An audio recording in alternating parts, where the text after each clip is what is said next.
We've discussed about the purpose of consecutive with our notes, and we've talked about suitable material to practice consecutive with our notes. Now, I'd like to address how to go about doing consecutive with our notes. What processes you will go through when you listen to a speech and then do consecutive without taking any notes. Well, the first step you're taking is obviously listening to the speaker.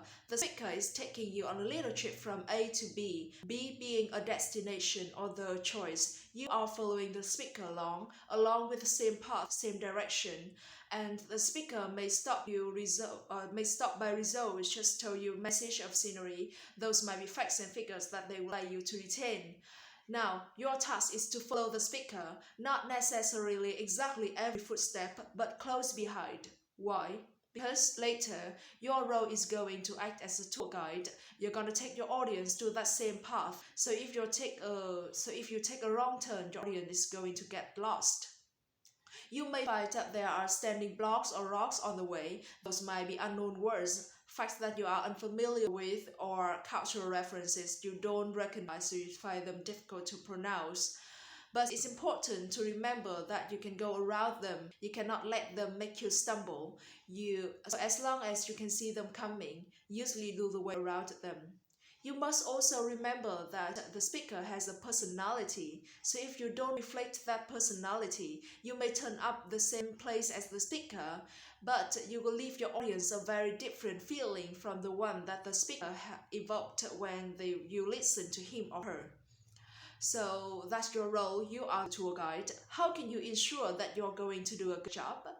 The first point is to consider the needs of your audience. Let's say you're interpreting for a police officer for example, you might draw a very different conclusion about what your client needs.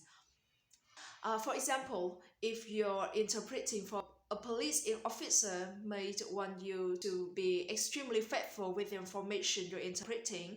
They might want you to give every single detail of facts, or be very faithful in how you reflect the speaker's body language or their intonation.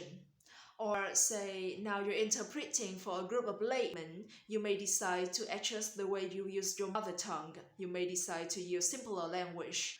Or you're addressing to the audience of experts in a particular field. They are typically familiar with technical jargon, so you use your mother tongue differently. So you need to be able to adapt to the interpreting situation that you find yourself in. And so that's the point one, considering the needs of your audience. Point two is what you do as an interpreter. I said it before, but I'm saying it again because it's so important.